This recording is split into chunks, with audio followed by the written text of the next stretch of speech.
আসসালামু আলাইকুম। আমি দুইটা নুডলস নিয়ে নেব। এরপরে একটা প্যানে সিদ্ধ করতে দিব। দেখেন বাইরে অঝরে বৃষ্টি হইতেছে। এখন বিকেল বেলা দেখাইতেছি আমার নুডলসটা সিদ্ধ হয়ে গেছে। এবার আমি চাল নিতে সেঁকে নেব।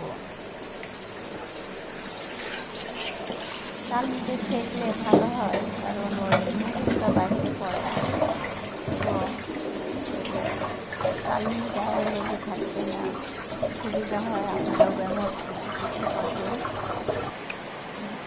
এবার আমি পেঁয়াজ কুচি এবং তেল দিয়ে বাটা ঘি দিব। আমি এখানে কোনো সস ব্যবহার করব না, কাঁচামরিচ দিলাম।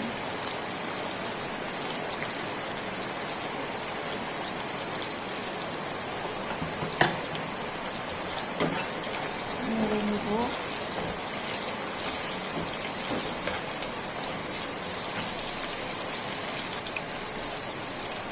আমি 1 প্যাকেট মশলা ঢেলে দেব।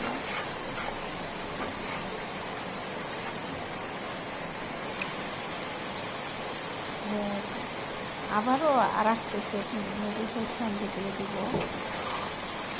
তাহলে আর এখানে আমি কোনো সস বা সয়া সস বা কোনো কিছুই আমি অ্যাড করি না, কারণ ওগুলো প্রচুর পরিমাণে ফ্যাট থাকে। আমি এটা শুধুমাত্র নন ফ্যাট তৈরি করছি।